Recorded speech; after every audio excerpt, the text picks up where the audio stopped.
Donc, bonne nouvelle pour vous, c'est le dernier cours. Voilà, donc... voilà, super. Oh là là, les verres d'eau. Oh là là, c'est formidable. Très bien. Ben donc, je vais terminer en parlant de Europe, US et Chine, d'accord?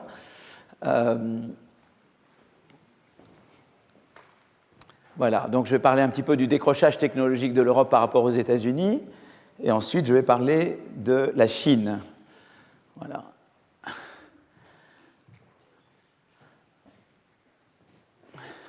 Donc voilà, là je vais me baser beaucoup sur un excellent article qui a été écrit par notre collègue Antonin Bergeau, prix du meilleur jeune économiste 2025, qui fait partie de notre laboratoire d'innovation au Collège de France, qui est professeur à HEC également. Et voilà, et il regarde un petit peu les grandes tendances de la productivité européenne et américaine sur une longue période. Et en gros ce qu'il montre, c'est que l'Europe connaît une croissance fulgurante durant les années d'après-guerre, qui est due essentiellement au rattrapage. On a beaucoup parlé du fait qu'on peut croître par rattrapage ou par innovation à la frontière. Donc vous avez déjà... Vous savez, je vais souvent par cercle et vous connaissez tout ça. Donc des fois, vous avez l'impression que je me répète, mais quand même, l'idée, c'est que ça rentre bien. Et j'espère que c'est des spirales et pas juste des cercles. Et puis, voilà. Mais depuis les années 80, là, disons le milieu et fin des années 80, la productivité européenne tend à décélérer. Et l'écart de PIB par tête, notamment, mais avec d'autres mesures également de technologie, se creuse entre l'Europe et les États-Unis depuis 1995, d'accord? Alors, en fait, si vous voulez, pourquoi c'est pas une situation qui peut paraître normale? Parce que, d'abord, l'Europe a de nombreux atouts qui devraient soutenir son innovation et sa croissance. D'abord, on a des universités, on a été le berceau des grandes universités. Je veux dire, l'université libre, ça s'est bâti d'abord en Europe. Nous avons des grandes universités et nous avons des systèmes éducatifs qui étaient quand même de bons systèmes éducatifs, même s'il y a eu un peu de détérioration des systèmes éducatifs, notamment dans notre pays. On a un marché intérieur, c'est quand même plus de 400 millions de consommateurs, donc on a quand même un énorme marché a priori. Et dans le déploiement et la régulation des technologies vertes, on a joué un rôle, disons, leader, d'accord, dans un certain nombre de... Et puis voilà. Et évidemment, comme vous le savez, on a des mathématiciens, des informaticiens de grande qualité, parmi les meilleurs au monde. Alors là, oui, voilà. Oui. Alors là, je ne dis rien, là, parce que je laisse... merci beaucoup, c'est très gentil. Donc, la productivité, voilà. Donc, alors, la productivité, c'est la quantité de richesse produite en fonction des ressources utilisées, telles que le travail, le capital, le temps. C'est étroitement corrélé au niveau de vie. C'est évident que plus on a une productivité importante, plus, eh bien, par habitant, il y a davantage de revenus disponibles pour consommer, pour épargner, pour faire plein de choses, d'accord ? Voilà. Et donc, c'est important de regarder l'évolution. Alors, je sais que le PIB n'est pas le seul indicateur, il y a d'autres indicateurs de développement, mais c'est évident que quand on a une croissance du PIB par tête qui est nulle, eh bien, on voit tout de suite qu'on peut se permettre beaucoup moins de choses que quand on a un demi-point de croissance, un point de croissance en plus. On le sent bien, on voit bien en ce moment dans les discussions budgétaires. Si nous avions seulement un point de croissance en plus, qu'est-ce qu'on ne pourrait pas faire? On résoudrait plein de problèmes. Hein. On voit bien, on le voit dans ces moments-là quand même qu'on ne peut pas totalement ignorer l'indicateur du PIB par tête, même si ce n'est pas le seul indicateur à prendre en compte. D'accord? Augmenter la productivité vous permet de réduire le temps de travail tout en maintenant le niveau de vie. Ça permet également de consommer moins de ressources tout en préservant le même niveau de vie. Si vous regardez un petit peu au cours des 30 dernières années, vous voyez un peu l'évolution du PIB par habitant en Europe et aux États-Unis, et vous voyez que, eh bien, la croissance du PIB par habitant en moyenne sur les 130 dernières années aux États-Unis, c'est à peu près un peu plus de 2% par an. En Europe, la croissance suit une tendance un peu moins régulière. Évidemment, il y a eu la Deuxième Guerre mondiale, hein, on voit très très bien On voit très bien l'effet de la Deuxième Guerre mondiale ici, évidemment. Mais on a un niveau un peu plus faible. Donc on peut dire, bon, si on regarde en termes de croissance moyenne, on est un petit peu en dessous sur les 130 dernières années que les États-Unis, mais ce n'est pas dramatique. D'accord. Mais maintenant, on va voir les choses. Évidemment, ce qui se passe, c'est qu'en fait, ce petit écart de taux de croissance, évidemment, il s'accumule au cours des années et ça se traduit au bout d'un certain nombre d'années par une différence substantielle de niveau de vie. Parce qu'une croissance un peu plus petite chaque année, quand vous êtes sur 130 ans, eh ben, ça vous fait à l'arrivée un PIB par tête qui est quand même un niveau de PIB par tête qui est sensiblement plus bas. Hein, d'accord. Donc même des petits niveaux, des petites différences de taux de croissance, sur beaucoup d'années, ça vous donne quand même des différences de PIB par tête qui deviennent importantes. D'accord. Alors, comment expliquer un peu tout ça?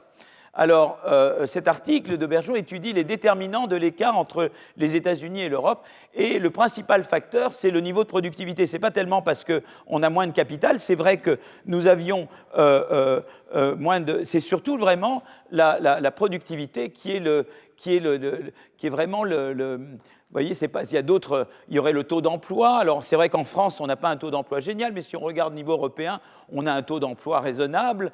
Le temps de travail moyen, ce n'est pas très différent.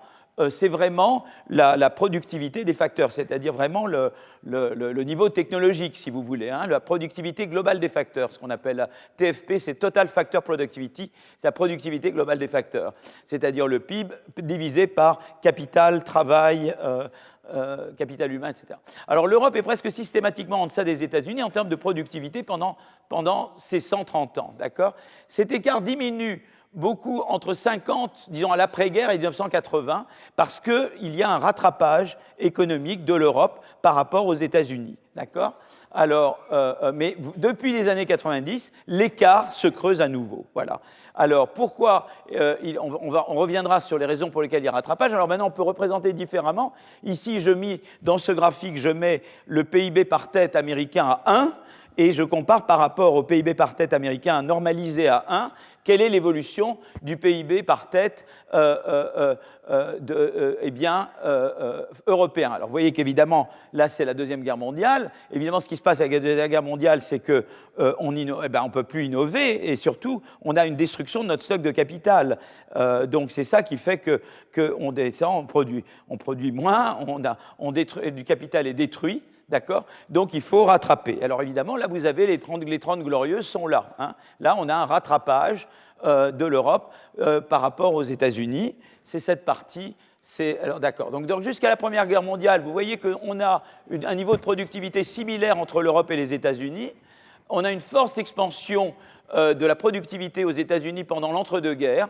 C'est la croissance fordiste, c'est la révolution fordiste, hein, c'est l'électricité qui vous donne le fordisme, on en a parlé dans les leçons précédentes, donc c'est le fordisme, ça commence chez eux. Donc là, c'est vraiment, effectivement, il y a une forte expansion de la productivité aux États-Unis, et ça, c'est le 2, d'accord. Et donc là, il y a un relatif décrochage déjà de l'Europe avant la Deuxième Guerre mondiale, dû au fait que simplement le fordisme, ça commence chez eux, et que la révolution de l'électricité, en gros, qui donne le fordisme, hein, qui commence chez eux et qui ne s'est pas encore diffusé à l'Europe, d'accord. Et voilà. Mais maintenant, on passe à la partie 3. C'est-à-dire qu'en fait, eh bien, alors la partie 3, c'est le rattrapage, c'est-à-dire qu'après, au sortir de la Seconde Guerre mondiale, eh bien, il y a deux choses. L'Europe reconstitue son stock de capital grâce au plan Marshall, et puis on a un certain rattrapage technologique, c'est-à-dire qu'on rattrape la révolution technologique de l'électricité après la guerre, et le niveau éducatif en Europe favorise évidemment l'absorption des technologies américaines. Et donc on a alors même que les États-Unis connaissent une forte croissance pendant l'après-guerre, nous rattrapons les États-Unis. C'est-à-dire qu'on croît encore plus vite qu'eux, disons entre 1945 et 1985. Voilà, donc ça c'est la période de rattrapage européenne par rapport aux États-Unis. D'accord. Ça c'est cette partie-là. Mais ce qui se passe, c'est que donc la productivité, donc ce que je disais, c'est que vous avez une productivité européenne qui connaît une hausse considérable, une multiplication par 3 de la consommation par habitant, une baisse du temps de travail au profit du loisir. Voilà, donc ça c'est vraiment les bonnes années, d'accord. D'accord. Donc, si vous voulez, donc il y a plusieurs raisons, comme je mentionnais. Il y a des pertes de capital pendant la guerre et on reconstitue le capital, et puis on rattrape la technologie américaine grâce au niveau éducatif en Europe. D'accord. Donc ça, c'est toute la partie. Voilà. Donc simplement. Donc ce que je disais, le plan Marshall, effort de reconstruction, l'adoption de méthodes d'innovation industrielle américaine en Europe, et voilà. Alors, une partie des transferts technologiques s'effectue d'ailleurs par l'implantation d'entreprises américaines innovantes en Europe. Elles y apportent leurs innovations qu'elles font protéger par des brevets. Ça permet d'ensuite d'y commercialiser leurs technologies. Donc ça, c'est intéressant de voir qu'on a permis, évidemment, l'implantation d'entreprises américaines en Europe. On a fait un petit peu ce que les Chinois font maintenant avec les Occidentaux. Voilà. Alors, et on voit d'ailleurs le graphique qui est là représente la part des brevets en France et en Allemagne qui sont déposés par un individu en entreprise qui sont américains. Vous voyez que cette part, donc ça c'est la part des brevets en France et en Allemagne. En France c'est en bleu, en Allemagne c'est en rouge. Et vous voyez que la part des brevets déposés en France ou en Allemagne, qui sont déposés par des Américains, augmente très fortement. Donc vous avez implantation d'entreprises américaines et pour pouvoir utiliser leurs technologies innovantes en Europe, elles déposent des brevets en Europe. Vous voyez, donc ça c'est intéressant de voir cette pénétration américaine en Europe pendant toute cette période entre 1950 et 1980. D'accord ? Donc ça, c'est la période de rattrapage, d'accord ? Et alors, en 1970, les 10 entreprises américaines les plus innovantes représentent près de 6% de l'ensemble des brevets déposés en France et en Allemagne.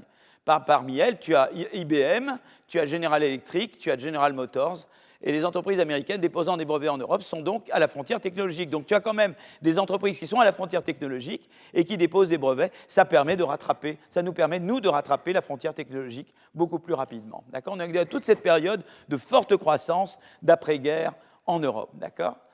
Voilà. Alors après, qu'est-ce qui se passe ? Il se passe que dans les années fin 80, eh bien, il y a un double truc. C'est que d'abord, nous, on épuise les ressorts du rattrapage.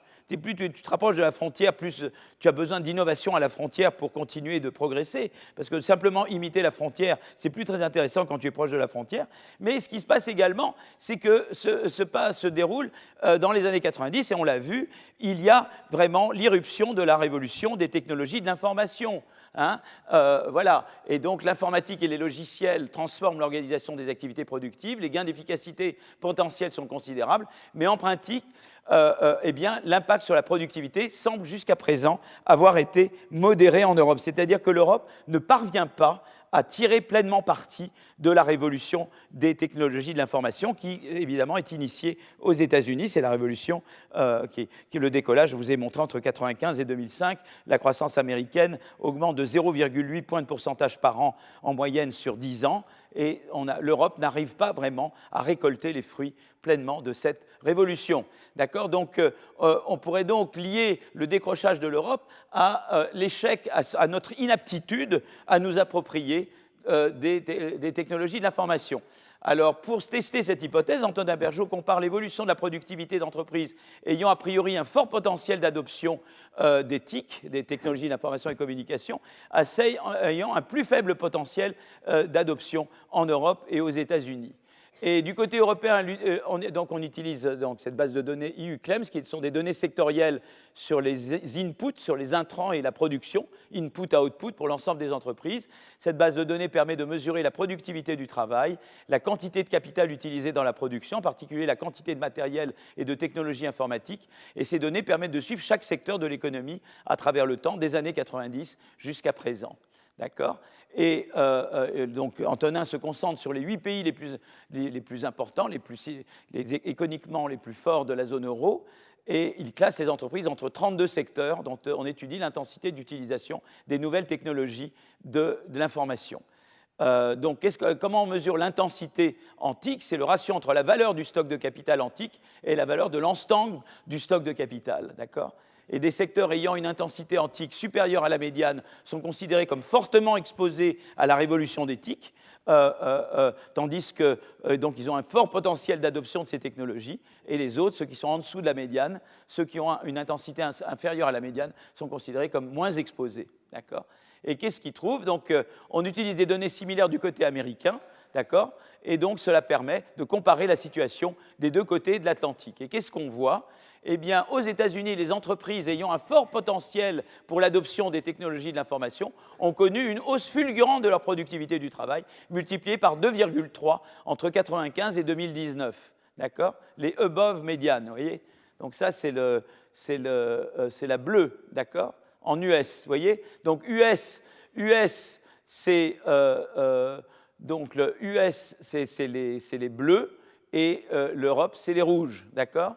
Et vous voyez que voilà, les entreprises ont eu un fort potentiel de profiter d'éthique, eh bien, elles augmentent beaucoup la productivité. En Europe, ces entreprises à fort potentiel ont connu une croissance décevante, la productivité multipliée seulement par 1,3 entre 1995 et 2009. Donc des entreprises qui étaient plus, disons, qui avaient une plus grande propension à tirer parti de la révolution, eh bien en Europe, il se fait qu'elles n'en tirent moins parti qu'elles auraient pu le faire si elles étaient implantées aux États-Unis. Donc les entreprises européennes ont bien échoué à intégrer les apports de la révolution des technologies d'information, aussi bien que l'ont fait leurs contreparties, leurs concurrentes américaines. D'accord? Mais quelles sont les raisons de cet échec? L'Europe n'aurait-elle pas assez investi pour développer ces innovations? Alors, le graphique représente les dépenses de recherche et développement en proportion du PIB pour les 4 principales puissances économiques mondiales. Eh bien, vous voyez que les dépenses en R&D sont en légère hausse depuis 1991, atteignent 265 milliards d'euros, 2,3% du PIB, d'accord? Elles sont inférieures aux dépenses américaines. Donc ça, c'est Europe, hein. Donc ça, c'est du côté Europe, d'accord? Donc ça, c'est du côté européen. D'accord? Et du côté américain, vous voyez que, eh bien, donc, elles sont inférieures aux dépenses américaines qui atteignent 3% du PIB. Donc ça veut dire qu'en fait, en termes de dépenses totales en R&D en fraction du PIB, du produit intérieur brut, les États-Unis investissent plus que nous, l'Europe, en R&D, d'accord? Donc ça, c'est la première chose. Seuls l'Allemagne, l'Autriche et la Belgique atteignent le seuil de 3% du PIB investi en R&D. Et pourtant, on avait, nous, le plan stratégique 2020, mais on n'a pas investi suffisamment. On continue de sous-investir en France, en R&D notamment, hein, mais dans l'Europe plus généralement, sauf la Belgique et l'Allemagne. Donc cet écart n'est pas lié à la R&D publique. En fait, l'Europe, comme les États-Unis, consacrent 0,8% de leur PIB en termes de R&D publique. Donc c'est vraiment le secteur privé, en fait, chez nous. C'est-à-dire que les dépenses, c'est le secteur privé qui n'investit pas suffisamment en recherche-développement. D'accord? Alors, ce qui est intéressant, c'est que le sous-investissement du secteur privé dans la recherche-développement est particulièrement prononcé dans les secteurs high-tech, les TIC, les technologies d'information, les biotechnologies. En Europe, seuls 8% des dépenses de R&D privées sont consacrées aux technologies de l'information, contre 30% aux États-Unis. À l'inverse, les entreprises européennes surinvestissent dans certaines mid-tech. Donc les États-Unis, ils font du high-tech, et nous, on fait du mid-tech. Et en fait, par exemple, 50% des dépenses de R&D privées en Europe, contre 30% seulement aux États-Unis, sont dans le mid-tech, notamment dans l'automobile. Mais l'automobile thermique, pas l'automobile électrique, d'accord? Automobile, transport, chimie. Voilà, donc ça, c'est les secteurs traditionnels. Donc le sous-investissement des entreprises européennes en R&D high-tech est également visible dans les données de brevets. L'Europe représente 13% des dépôts de brevets dans le monde, mais elle ne dépose que 9% des brevets mondiaux dans les secteurs high-tech. Vous voyez, le high-tech, c'est ce qui est en bas, vous voyez? Et on voit que le déclin européen est beaucoup plus prononcé dans le high-tech que pour l'ensemble des brevets. Donc il y a un déclin européen en général pour le dépôt des brevets. Vous voyez l'irruption de la Chine, hein, d'ailleurs, le vert, c'est la Chine. L'irruption de la Chine, le déclin de l'Europe. Moi, j'étais en Chine il y a 2 semaines. C'est vibrant, la Chine. Et on disait qu'il allait y avoir un ralentissement chinois. Peut-être qu'il en aura un, mais en tout cas, je peux vous dire qu'ils ne parlent que de destruction créatrice. C'est en fait le pays où je devrais aller m'installer. Ils adorent la destruction créatrice. Ils sont dans l'innovation. C'est passionnant. Vous revenez ici, on parle que de taxe Zuckman. Ben, je vais demander, c'est pas. On se dit qu'on est chez les fous. Mais moi, je conseille beaucoup d'aller voyager ailleurs. Je crois que c'est très important d'aller, je crois que c'est très important je trouve qu'on devrait, peut-être aussi important que le service militaire, je trouve que chaque Français devrait avoir un séjour à l'étranger, même prendre le Thalys, maintenant ça s'appelle Eurostar, faire 1h20 de train, et voir la France de 1h20 de train, quoi. Je trouve que c'est très utile. Moi, j'inclurais dans le service national voyage obligatoire hors des frontières françaises, quoi. Je crois que c'est très... Ça, c'est une proposition que je... Voilà.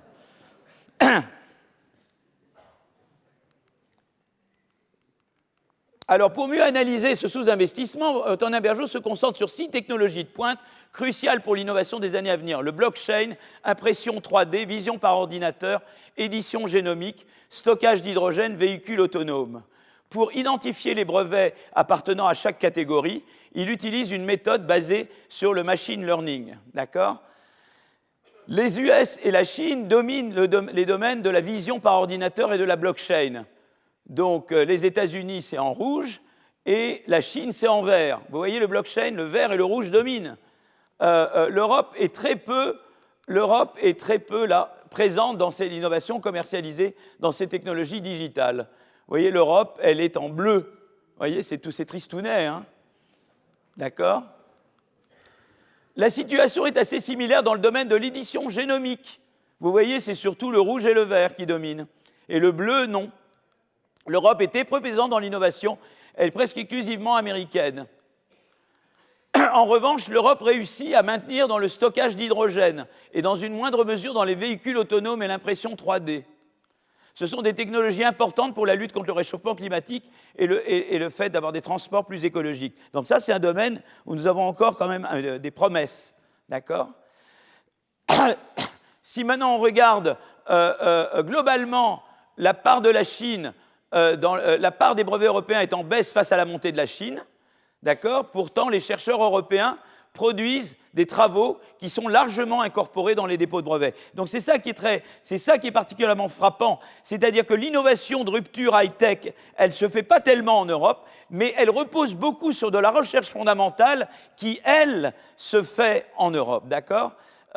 Et si vous regardez là, ce tableau représente la part des différentes zones géographiques dans les articles académiques cités par les brevets déposés dans plusieurs technologies de pointe. Et je vous les ai mis là, blockchain, computer vision, génome, etc. Et vous voyez l'Europe très bien placée. Bon, les États-Unis sont devant, mais vous voyez que l'Europe est loin devant la Chine en termes des papiers cités. Donc on a l'innovation de pointe, où qu'elle soit faite dans le monde, cite énormément de la recherche européenne. Seulement, nous n'arrivons pas, nous, à faire en sorte que notre recherche débouche sur de l'innovation faite chez nous. C'est ça qui est, voilà, c'est ça le drame de l'Europe, c'est ça le problème de l'Europe maintenant, d'accord ? L'Europe est bien représentée dans les citations pour chaque technologie, entre 20 et 30%. Le chiffre grimpe même à 40% si on prend en compte les affiliations à des établissements européens, d'accord ? Ces niveaux élevés contrastent avec la sous-représentation de l'Europe dans les brevets consacrés à ces mêmes technologies. À l'inverse, la part des travaux chinois dans les citations est très faible, à rebours de la part de la Chine dans les brevets déposés. Donc la Chine, elle, c'est le contraire. Ils ont moins de recherche fondamentale pour le moment, mais ils arrivent à faire l'innovation de rupture chez eux. D'accord ? La recherche fondamentale européenne alimente donc grandement la recherche appliquée, et l'innovation commercialisée dans le reste du monde, mais l'Europe échoue à convertir elle-même sa recherche fondamentale de pointe en des innovations commercialisées en Europe. Ce sont des entreprises d'autres pays qui s'emparent de la recherche faite en Europe. D'accord ? Seulement un tiers des brevets déposés par des universités en Europe sont exploités commercialement, je pense, en Europe. Comment expliquer ce faible dynamisme de la recherche privée ? 4 facteurs explicatifs. Eh bien, en fait, on retourne un peu à Draghi. Et je parlerai de Draghi, mais Draghi vous le dit. La première chose, c'est qu'on a d'abord des marchés peu contestables. On a assez peu de concurrence, en fait. On a une politique de concurrence en Europe, mais on n'a pas suffisamment de concurrence. Et une des raisons pour laquelle on n'a pas suffisamment de concurrence, c'est qu'on a un marché très segmenté, où chaque pays membre ajoute ses propres réglementations aux réglementations européennes sur le marché des biens et services, ce qui fait qu'on a un marché au total de biens et services en Europe segmenté et donc insuffisamment concurrentiel, malgré le fait qu'il y ait une commission de la concurrence qui soit active à Bruxelles. D'accord ? Nous avons un sous-développement du capital risque et des investisseurs institutionnels, ça je vous l'ai mentionné plein de fois. Nous n'avons pas un bon écosystème pour l'innovation de rupture high-tech qui incite à la prise de risque. Nous n'avons pas des DARPA, l'équivalent des Defense Advanced Project Agency, qui sont une manière moderne et pro-concurrence de faire de la politique industrielle. Nous n'avons pas ça en Europe. Et nous avons aussi un manque de lien entre universités et entreprises. Par exemple, aux États-Unis, ils ont des Technology Transfer Office qui sont très très bons. Vous allez à Stanford, ils ont des offices pour aider les chercheurs à transférer leurs technologies et à les commercialiser, qui sont extraordinaires aux États-Unis. Nous commençons à mettre ça en place chez nous, mais nous sommes très en deçà de ce qui se fait chez eux. D'accord ? Voilà, donc je vais peut-être avancer un petit peu. D'accord ? Voilà. Je voudrais dire quand même que les choses sont importantes. Au cours des 20 dernières années, les dépôts de brevets et les dépenses en R&D aux US sont réorientés des mid-tech vers les high-tech. Ce n'est pas le cas en Europe.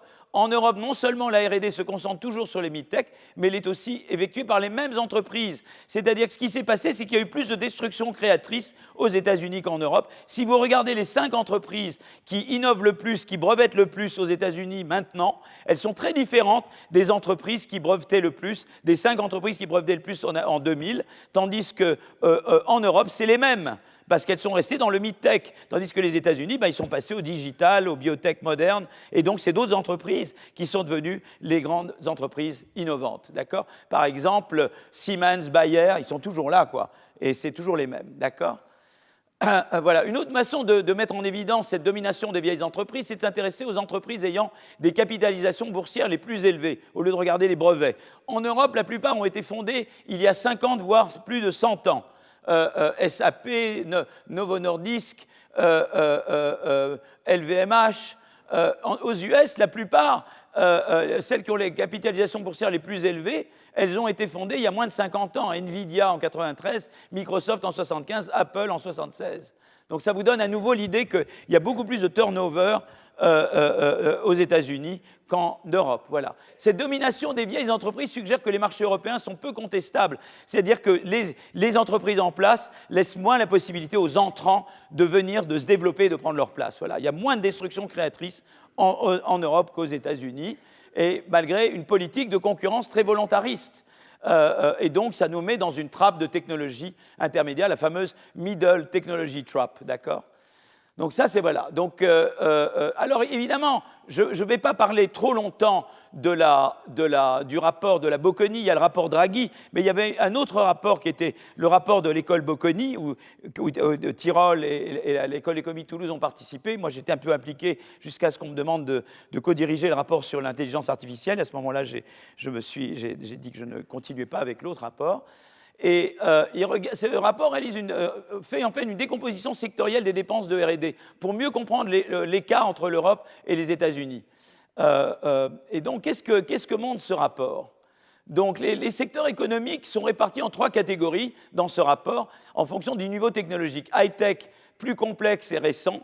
Logiciels, biotech, produits médicaux, aéronautiques. Mid-tech, issus de vagues d'innovation passées, incorporent des high-tech dans leur processus de production et leurs produits. Et automobile, chimie, télécom. Et puis les autres, c'est des anciennes ou très peu complexes, par exemple la construction. Vous dites, voilà, tu as la construction, après, ça c'est le plus low-tech, tu as le mid-tech qui est automobile, qui est chimie, télécom, et puis tu as le high-tech, logiciel, services informatiques, biotech, aéronautique, d'accord ? Voilà. Et donc, eh bien, ce que montre le rapport de la Bocconi, déjà, c'est qu'il représente les dépenses en R&D dans chaque zone géographique et leur décomposition par secteur. Aux US, 85% des dépenses de R&D privées sont réalisées par des entreprises dans les secteurs high-tech, logiciels, informatique, biotech et produits médicaux. Vous voyez ça aux États-Unis. Ça représente tout ce qui est en bleu, en fait, d'accord ? En Europe, ça représente moins de 50%. Voilà, donc ça, c'est intéressant de savoir, c'est ça, c'est comme ça qu'on regarde, ça c'est en millions, mais on regarde les pourcentages, et tout ce qui est high-tech, software, c'est tout ce qui sont dans les zones bleues, et vous voyez que la zone bleue, elle est beaucoup plus importante aux États-Unis qu'en Europe, d'accord ? À l'inverse, l'Europe concentre une grande partie de ses investissements en R&D dans les mid-tech, plus de 50% pour les seuls secteurs de l'automobile et des pièces détachées. Aux US, ça représente moins de 15%. D'accord ? Donc ces différences de composition de dépenses en R&D entre les États-Unis et l'Europe reflètent largement des différences de composition sectorielle des entreprises américaines et européennes. Les US comptent un nombre bien plus élevé d'entreprises dans les secteurs high-tech, alors que les entreprises européennes sont bien plus concentrées dans les secteurs mid-tech. D'accord ? Or, les entreprises high-tech effectuent bien plus de dépenses en R&D que les entreprises mid-tech. Donc, ce qui se passe, c'est qu'en fait, vous voyez, c'est surtout les high-tech qui investissent en R&D privé, et aux États-Unis, ça représente quelque chose de beaucoup plus important qu'en Europe. Donc, vous voyez que c'est lié à la différence de composition. Ils investissent plus en R&D privé que nous, parce qu'il y a davantage de high-tech, d'entreprises high-tech, qui, par nature, investissent davantage en R&D. Elles sont davantage à la frontière technologique, évidemment. D'accord ? Voilà. Alors, l'intensité en R&D moyenne dans les 3 niveaux technologiques, vous voyez high-tech, mid-tech et les autres. Voilà, vous voyez l'Union européenne, vous voyez, donc l'intensité en R&D moyenne. Eh bien, l'intensité en R&D, le ratio entre les dépenses de R&D et le chiffre d'affaires, ça, c'est l'intensité en R&D. Et en fait, les secteurs high-tech sont bien plus intensifs en R&D toujours que le mid-tech, ça c'est vrai. Mais le problème, c'est qu'en Europe, ils représentent une fraction plus petite de nombre d'entreprises. Et c'est pour ça qu'au total, en moyenne, si tu te restreins, les entreprises high-tech investissent plus en R&D, seulement elles sont moins nombreuses proportionnellement en Europe qu'elles le sont aux États-Unis. D'accord. Voilà. Donc, en fait, cette domination des entreprises mid-tech en Europe est problématique au moins de 2 points de vue. Une opportunité manquée, la croissance de la rentabilité et de la valeur ajoutée a été bien plus forte dans les entreprises high-tech ces dernières décennies. Et puis, ça veut dire qu'il y a un risque futur. La concurrence américaine et chinoise dans le secteur des mid-tech menace la spécialisation européenne dans les mid-tech. Par exemple, la voiture électrique va menacer les emplois dans l'industrie automobile française. C'est-à-dire que là, on a vraiment un énorme problème, qu'il va y avoir peut-être une menace de licenciement massif dans le secteur de l'automobile européen, parce que nous avons loupé, en grande partie, le passage à la voiture électrique. C'est quand même dramatique, hein, c'est des choses, c'est très concret ça. Hein. Voilà, donc j'ai parlé des marchés, les DARPA européennes. Alors ça, je voulais juste dire quelque chose sur la DARPA. Je vous ai dit ce que c'était que la DARPA, la Defense Advanced Research Project Agency, créée en 1958 en réponse au lancement du Sputnik par l'URSS. Et l'idée, c'est de dire, les États-Unis se disent, on se ridiculise, il faut que dans les 2 ans, on mette un homme dans l'espace, il faut qu'on rattrape l'URSS. Donc, qu'est-ce qu'ils font ? Eh bien, il va y avoir des missions. Et les États-Unis et le gouvernement américain va dire il faut que cette mission soit remplie. Dans les 2 ans, on doit mettre quelqu'un dans l'espace. Donc, qu'est-ce qu'on va faire ? Eh bien, on va créer cette Defense Advanced Project Agency. Voilà. Et argent vient d'en haut, on a des chefs d'équipe venant de milieux académiques ou industrie, on leur dit, vous avez une mission, vous avez 3 à 5 ans pour la réaliser, vous pouvez susciter autant de projets concurrents, de laboratoires concurrents pour remplir cette mission, et ça c'est la partie bottom-up, et c'est la partie pro-concurrence de la politique industrielle faite par DARPA, et la mission doit être remplie. D'accord ? Alors la DARPA, elle a donné beaucoup de choses, l'Internet, la navigation GPS, les drones militaires, tout ça, c'est des choses qui doivent beaucoup à la DARPA. La DARPA a eu un rôle à doper vraiment la nouvelle révolution numérique. Elle doit beaucoup à la création de la DARPA. Alors, ça a été fondé, cette agence, cette DARPA, pour des raisons militaires, mais les technologies développées au sein de la DARPA, grâce à la DARPA, ont eu des applications civiles importantes. Donc, je vous dis, Internet, interface cerveau-machine, etc. Donc, ça a été quelque chose de très important. Contrairement à d'autres agences gouvernementales, la DARPA jouit d'une grande indépendance vis-à-vis du pouvoir politique. Elle est structurée de manière à permettre des cycles de recherche rapides sans les lourdeurs bureaucratiques habituelles. D'accord ? Et chaque programme est dirigé par un chef d'équipe, un programme manager qui a une grande autonomie pour gérer son budget et son calendrier. Les programmes managers restent en général pour une durée limitée, 3 à 5 ans. Ils sont embauchés donc parmi les universitaires ou industriels, d'accord, et ce qui renouvelle régulièrement les idées et perspectives parce qu'ils ne restent jamais au-delà de 3 à 5 ans. Les programmes suivent un fonctionnement mission-oriented. Chaque programme est structuré autour d'une mission spécifique. Il y a des défis technologiques, mettre un homme dans l'espace, par exemple, ou bien production de vaccins ARN messager dans 1 an. C'est exactement ça. Vous êtes tous là grâce à la BARDA, qui est l'équivalent pour la biotech de la DARPA. D'accord ? Et l'objectif est de diriger le changement technique vers la réalisation d'un objectif technologique ou social bien défini. D'accord ? Le succès de la DARPA a inspiré la création d'autres agences spécialisées, mais similaires. Il y a eu la ARPA Énergie, il il y a eu la ARPA infrastructure et il y a eu la BARDA pour les biotech, d'accord. Les DARPA ont favorisé l'émergence de clusters d'innovation qui produisent des externalités, hein, c'est-à-dire qui ont des effets technologiques sur les autres, de la recherche publique sur les entreprises privées. Ces clusters d'innovation ont joué un rôle important dans la vague restante d'innovation américaine avec l'éthique, c'est-à-dire l'éthique, c'est toujours une innovation fondamentale, mais après, ça donne lieu à plein d'innovations secondaires. Mais le fait qu'il y ait eu la DARPA a permis rapidement que l'innovation de la technologie de l'information donne plein d'innovations secondaires et se répandent dans l'économie, d'accord. Cet environnement dynamique a contribué à l'évolution, à l'adoption rapide de technologies digitales aux États-Unis, contrastant avec une approche plus conservatrice de l'innovation en Europe. Alors, en Europe, qu'est-ce que vous avez? Vous avez le Conseil européen pour l'innovation.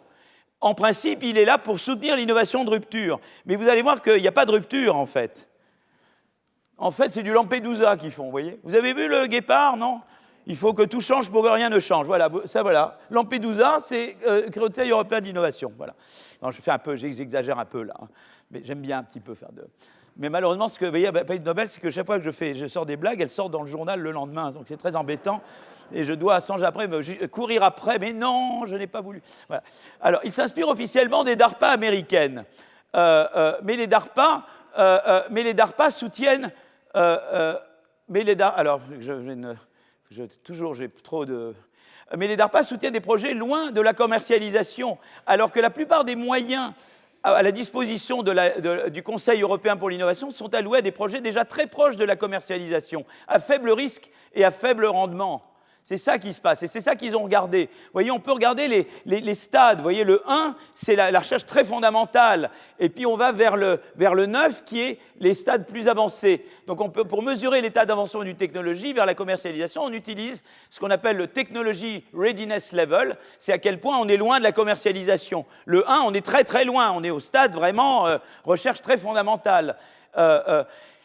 Et donc, voilà, les technologies entre 3 et 4, vous voyez, c'est les technologies qui atteignent le stade du proof of concept. C'est-à-dire, on peut commencer à regarder la faisabilité. Le 5, c'est des technologies ayant atteint la phase de démonstration. Au-delà de 5, c'est des technologies dont on a démontré qu'elles étaient implémentables et dont la commercialisation peut être lancée, d'accord? Eh bien, ce qui est intéressant, c'est que les DARPA soutiennent des technologies naissantes au début de leur conception. Alors, le tout début, 1 et 2, c'est fait à l'université, c'est fait dans des laboratoires de recherche. Mais dès qu'on arrive au niveau 3 et 4, là, ça devient des entreprises qui sont financées par les DARPA. Vous voyez ce que je veux dire? Et donc, ça, c'est intéressant. Et voilà, et donc, et les capitaux privés, ils financent plutôt les dernières étapes de commercialisation. Le Conseil de recherche européen, et notamment le programme Accelerator, accompagne particulièrement les technologies plus avancées, celles qui sont déjà proches de la commercialisation, et pas ceux qui sont au niveau. Vous voyez, vous devez vraiment, la DARPA, c'est vraiment l'idée, j'ai la recherche fondamentale qui est faite, et je dois passer du stade de la recherche fondamentale à la commercialisation, et il y a un problème de coordination de moyens et d'agents pour avoir, s'il y a une courbe en S, si vous voulez. C'est ça la logique de la DARPA, c'est que vous avez une courbe en S, c'est que vous avez la recherche fondamentale a été faite, et vous devez passer au stade de la commercialisation, et c'est ce stade-là, coordonner des moyens et des agents que la DARPA aide à faire. Mais la European Research Council, elle s'occupe déjà là, vous voyez, elle est déjà là, la European Research Council. Elle ne s'intéresse pas à ça. Elle n'aide pas au décollage, au passage du fondamental vers le... Voilà.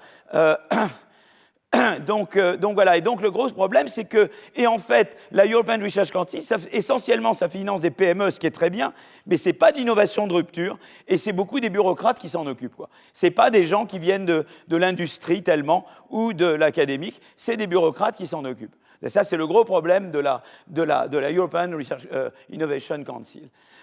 Sous-développement du capital risque, mais ça, j'en ai parlé. L'écosystème d'innovation est incomplet en Europe, en particulier son pan financier. Le capital risque est peu présent en Europe, alors qu'il joue un rôle primordial dans le financement de jeunes entreprises innovantes et risquées aux États-Unis. Le capital risqueur, il vous accompagne. Par exemple, Union Square Ventures, créé en 2003, investit majoritairement dans des entreprises américaines disruptives, des technologies de l'information, prend des parts dans Twitter. Le dernier fonds en date a mobilisé 275 millions de dollars. Vous voyez, donc ça c'est juste un exemple, hein. Voilà, donc ça c'est le gros... Parce qu'il faut, aux États-Unis, à nouveau, comme je vous l'ai dit, on encourage le risque, la prise de risque.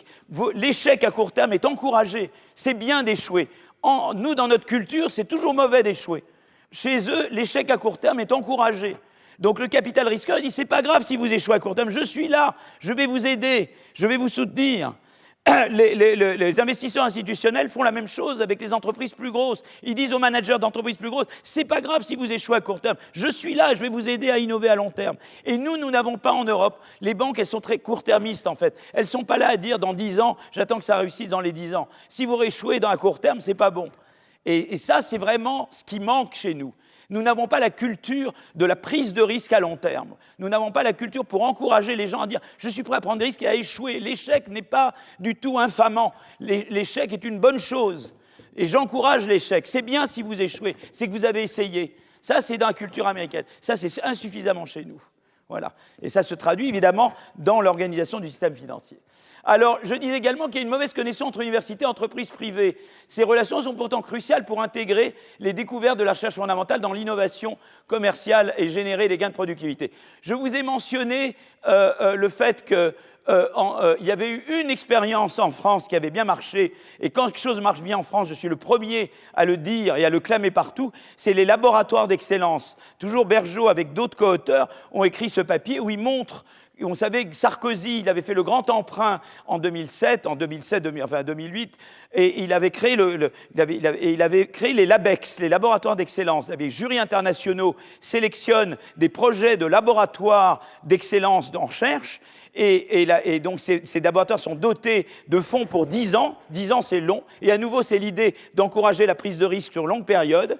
Et bien, ce qu'ils ont montré, c'est que là où il y a eu des LABEX, eh bien, ça a encouragé l'innovation de rupture dans des industries qui étaient géographiquement et technologiquement proches des LABEX, c'est-à-dire travailler sur les mêmes sujets que le LABEX et situé dans les zones géographiquement proches. Parce qu'en fait, ils collaboraient. Parce qu'en fait, le LABEX, eh bien, ils envoyaient leurs étudiants dans les entreprises, ils avaient des contrats, et ça a permis de la transfert de technologie vers les industries, et ils ont fait l'innovation de rupture. Autant, il n'y a aucune étude qui montre un effet quelconque du crédit impôt recherche sur l'innovation. Zéro. Zéro. Hein. Autant les LABEX, ça a été un succès. Voilà, ça a marché. C'est l'exemple que nous avons chez nous, que nous voudrions exporter dans d'autres pays européens, de transfert entre l'université et l'industrie. Voilà, ça c'est vraiment quelque chose qui a très bien marché. Donc pour une fois qu'il y a quelque chose qui marche bien chez nous, l'encourager. Voilà. Je ne veux pas... Voilà. Alors il y a l'IA, évidemment. L'IA est un énorme espoir de rebond de la croissance. Comme je vous l'ai déjà dit, l'IA, ça automatise des tâches, non seulement dans la production des biens et services, mais également dans la production des idées. Ça rend l'innovation plus facile, les idées sont plus faciles à avoir. Je peux plus facilement recombiner des anciennes idées pour trouver des nouvelles idées avec l'IA, et je peux plus facilement sélectionner parmi ces idées potentielles pour avoir des idées que je vais expérimenter. Donc ça, c'est formidable. Mais si vous regardez, eh bien, les États-Unis ont 61 modèles de machine learning, la Chine 15, la France n'en a que 8 et l'Allemagne 5. Les écarts d'investissement avec les US sont encore plus marqués, 67 milliards de dollars d'investissement IA aux États-Unis et 11 milliards au total en Europe, dont moins de 2 milliards en Allemagne et en France. D'accord ? Donc on est très en deçà en termes d'investissement IA par rapport aux États-Unis. Alors, le retard européen dans l'IA est confirmé par l'analyse en termes de nombre de brevets déposés. En moyenne, l'Europe dépose 475 brevets par an dans le domaine de l'IA. Aux États-Unis, c'est 3 fois plus. Et l'Europe, hein, je veux dire, pas la France, l'Europe. Donc, ils sont en avance sur nous. Alors, les facteurs aggravants, l'innovation dans le domaine de l'IA sont particulièrement complémentaires à la R&D privée. C'est le domaine où se concentre le retard européen. La fragmentation nationale des dépenses en R&D en Europe est incompatible avec l'émergence de géants dans la high-tech et en particulier dans l'IA. C'est pour ça qu'on recommandait de créer l'équivalent du CERN. Vous savez, le CERN, c'est l'accélérateur de particules européen qui est à Genève. Il faudrait créer un mégacentre, un gigacentre en IA. Et là, il y a une initiative. J'étais ce matin, il y avait Adopt IA, Adopt AI au Grand Palais. Et je sais que, par exemple, la France et l'Allemagne travaillent dans la mise en place d'une DARPA IA jointe franco-allemande. Bon, là, ça, c'est une bonne initiative. Tout ce qui peut être fait dans cette direction pour que les pays européens se mettent ensemble est de bon augure, évidemment. Hein. Voilà, donc en gros, eh bien, alors que, pour résumer la partie Europe, alors que l'Europe avait pas mal rattrapé les États-Unis entre 1945 et le milieu des années 80, eh bien, il y a un décrochage technologique par rapport aux USA depuis les années 80-90. Ce décrochage est particulièrement fort dans les secteurs les plus high-tech, l'Europe n'ayant pas suivi la mue américaine des mid-tech vers les high-tech. D'accord ? D'où l'importance du rapport Draghi. Et je vous ai dit, le rapport Draghi, un vrai marché unique, un vrai écosystème financier, des DARPA et un meilleur lien entre recherche fondamentale et innovation, généraliser les LabEx, avoir du financement de long terme de la recherche qui permette de stimuler l'innovation de rupture. Tout ça, c'est ce que nous devons faire en Europe. Le gros problème, c'est que le rapport Draghi, pour le moment, on dit qu'il n'y a que 10% du rapport qui a été mis en œuvre, mais ça, parce que je pense qu'au niveau des 27, on n'y arrivera pas. Il faut coalition of the willing, mais là, c'est très important, parce que qui sont les willing ? L'Allemagne, maintenant, semble vouloir faire des choses. La France, pour le moment, veut faire des choses. J'espère que la France continuera à vouloir faire des choses. Je pense que l'Angleterre peut être mobilisée. Je pense que l'Angleterre de Starmer, sur les DARPA et tout ça, ils sont prêts à jouer le jeu avec nous.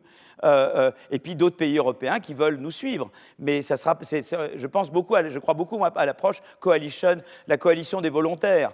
Je pense que c'est comme ça qu'on arrivera à faire progresser l'agenda Draghi. Mais voilà où on en est maintenant. Et vous voyez, c'est ça, c'est que le drame un peu, c'est que l'Europe a besoin de la France pour se relever.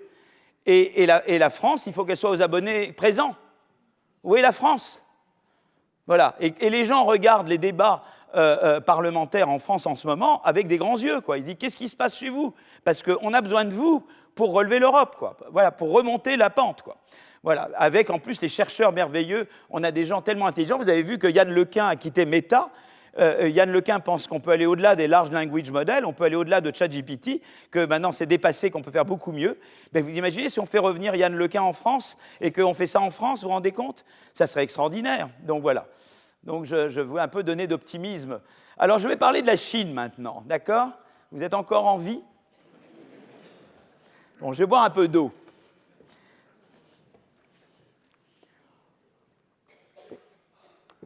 Alors je vais parler un peu de la Chine. Alors là, à nouveau, je vais parler toujours, j'adore parler de mon ami Daron Acemoglu, parce que je l'utilise toujours comme contre, qui est à la fois un bon copain, mais souvent, on n'est pas d'accord sur certaines choses, voilà. Et en fait, si vous voulez, Daron a écrit j'avais parlé des institutions extractives et les institutions inclusives. Daron a été quand même très influencé par la théorie de la destruction créatrice et mes travaux avec Howitt, mais si vous voulez, il en a tiré un peu une dichotomie qui peut être très utile. Des fois, vous savez, d'avoir une dichotomie, c'est très utile, ça vous aide à penser beaucoup de choses. Mais tout modèle est simplificateur, mais c'est l'essence d'un modèle. Mes modèles n'y échappent pas, vous voyez ce que je veux dire. Mais dans ce livre, qui est un livre qui a eu un énorme succès, qui est un livre, un plaisir à lire, dont le titre anglais c'est Why Nations Fail, mais le titre français, j'ai oublié ce que c'est. Vous vous souvenez le titre français ? Que j'ai préfacé en plus, alors la honte. Pour dire que c'est très bien, hein. Je n'ai pas dit ne lisez pas, quoi. Hein, d'accord, donc je ne viens pas quand même. Hein. Voilà. Donc, c'est un très beau livre. Mais dans ce livre, ils ont un peu une grille de lecture un peu simple, si vous voulez. Ils disent, voilà, en gros, on peut diviser les pays du monde entre des pays que j'appelle inclusifs et des pays que j'appelle extractifs. Alors, qu'est-ce que c'est leur idée ? Donc, des pays extractifs, inclusifs et des pays extractifs. Qu'est-ce qu'ils veulent dire ? En gros, moi, dans la théorie schumpeterienne, c'est de dire la croissance, c'est où ?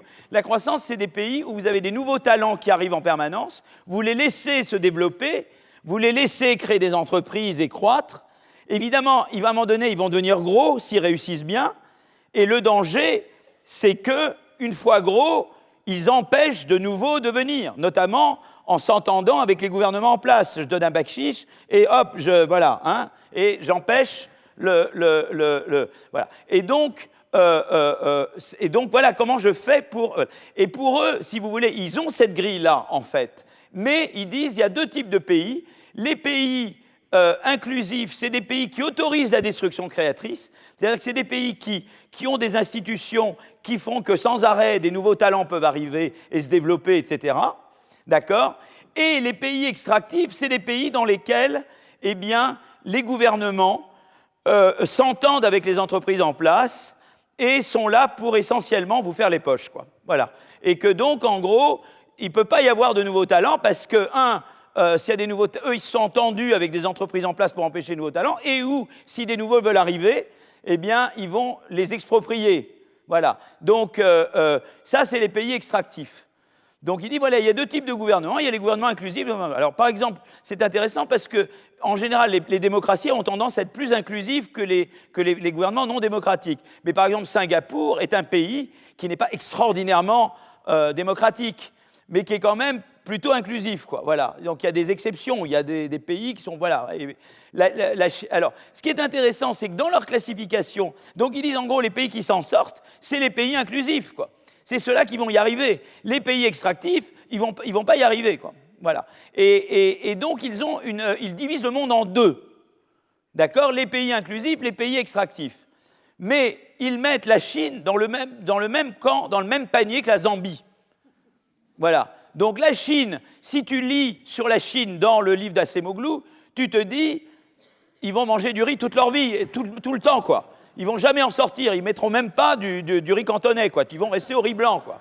Tu vois, voilà. Ça va rester tout le temps. Tu vois, ils vont être totalement bloqués, quoi. Voilà. Donc ça, c'est leur. Bon, mais c'est un livre passionnant et il y a beaucoup de choses très intéressantes dans ce livre. Et c'est vraiment un des très très bons livres d'économie que tout le monde devrait lire. D'accord? Mais en gros, tu lis ce livre, tu te dis la Chine, elle n'a aucune chance. Et moi, j'ai fait un voyage avec Daron, et il y avait des gens du comité Nobel à l'époque, en 2013, et nous sommes allés là-bas, et en gros, il fallait tenir Daron, parce que le conseil qu'il voulait donner au gouvernement chinois, c'est « disband the Communist Party ». En gros, c'est supprimer le Parti communiste et vous avez une chance, quoi. C'est un peu compliqué d'aller en Chine et dire ça, tu vois. Je vous souhaite bien du plaisir, quoi. Vous voulez aller là-bas pour dire ça, c'est... Voilà. Welcome, welcome, hein, d'accord? Bon. Donc, voilà. Ils n'ont pas suivi le conseil de Daron. Il y a toujours un parti communiste en Chine. Est-ce que pour autant, ils ne se sont pas développés? Ben non, là, ils se sont développés. La Chine a connu un développement économique rapide depuis Deng Xiaoping, au point de devenir un pôle essentiel de l'économie mondiale. Je vais quand même vous montrer des dessins. Regardez le taux de pauvreté en Chine. Il a significativement diminué au cours de ces dernières décennies. En 90, 72% de la population chinoise avait un revenu journalier inférieur à 2,15 $, seuil de pauvreté établi par la Banque mondiale. En 2019, ce chiffre tombe à 0,1. C'est quand même extraordinaire. Et si vous regardez les taux de pauvreté mondiale, ça c'est aussi des débats que j'ai avec Esther Duflo, que j'aime beaucoup, qui est ma collègue ici. Il travaille beaucoup sur le sous-développement.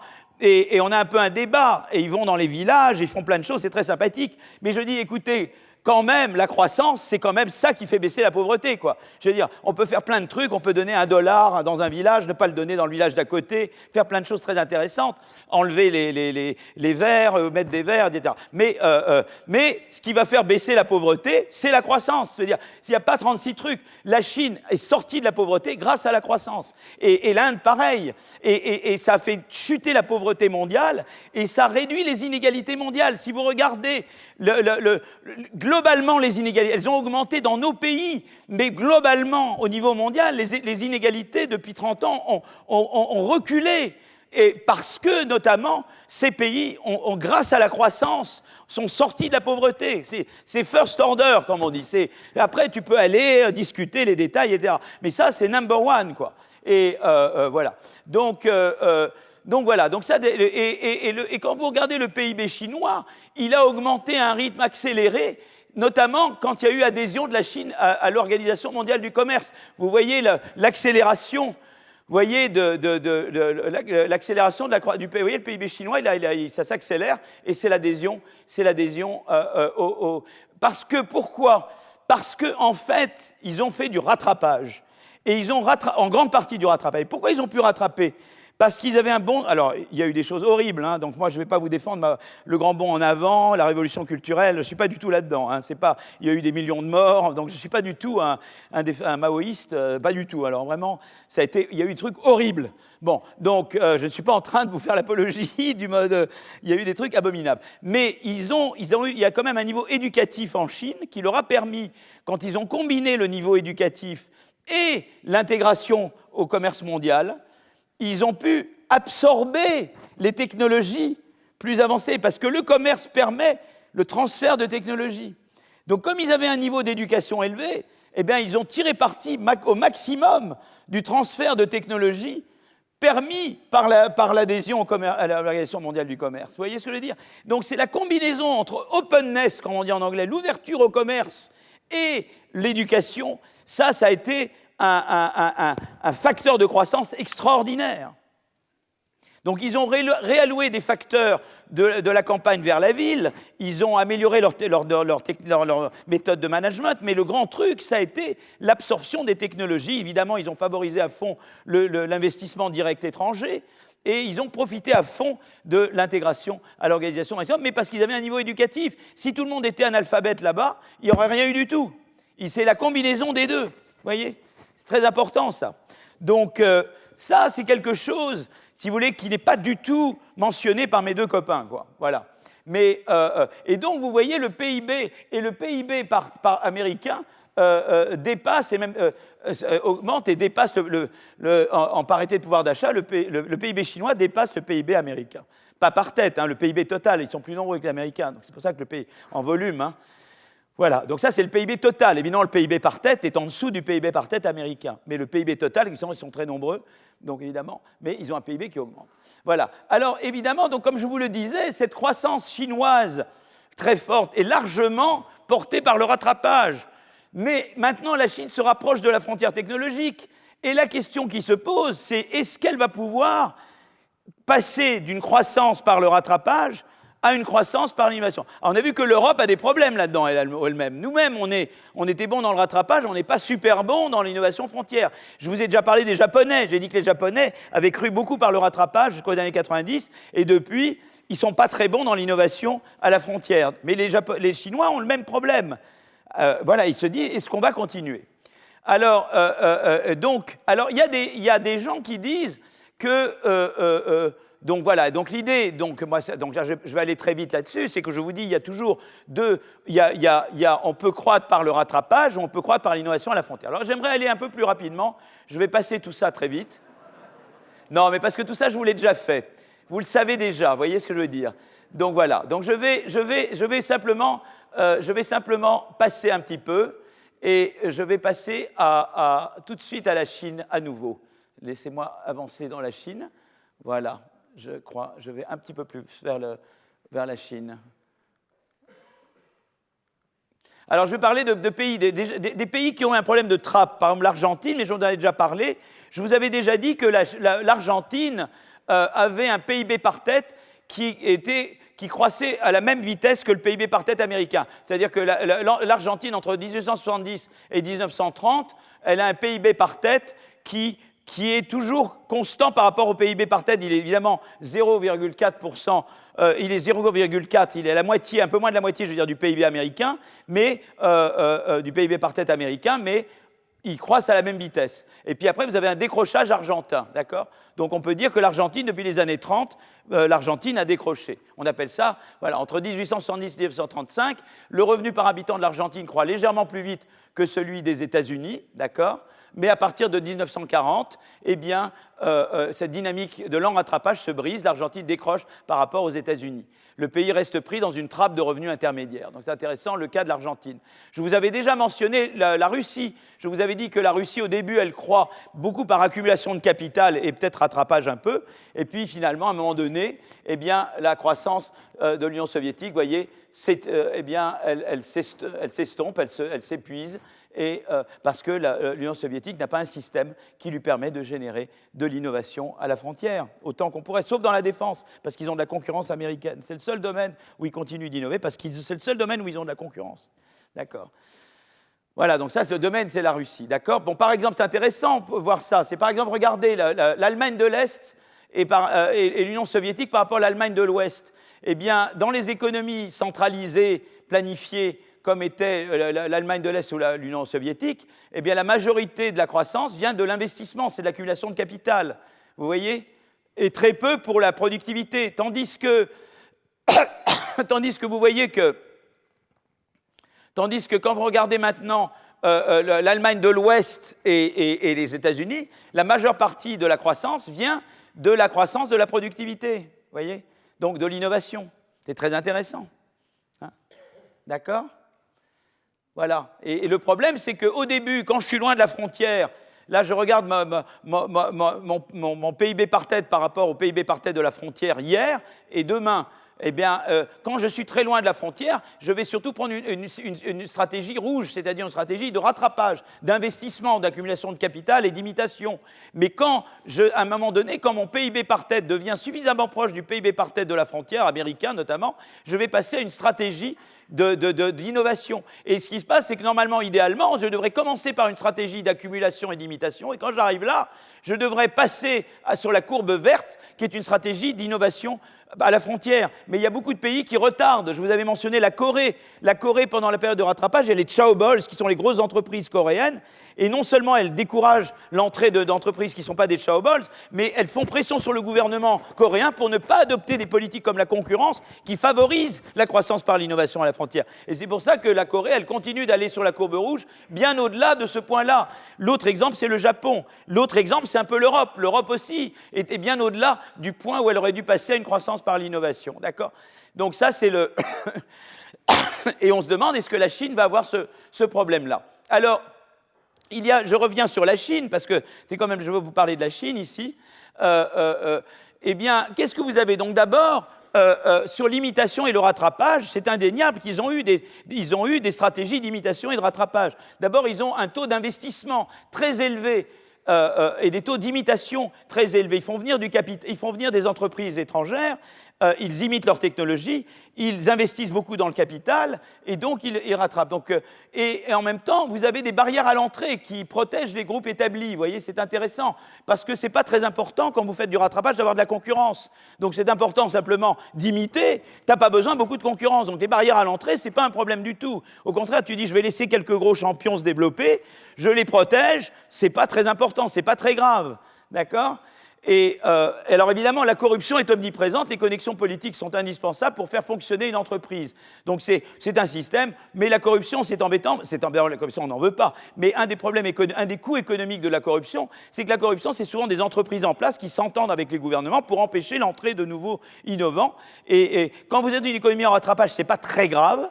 C'est jamais bon, la corruption, mais ce n'est pas très grave pour la croissance. Ça devient problématique quand vous voulez une croissance par l'innovation à la frontière, puisque là, vous avez besoin de concurrence, et donc, typiquement, vous voulez éviter les ententes et les connivences entre gouvernements et entreprises en place. D'accord ?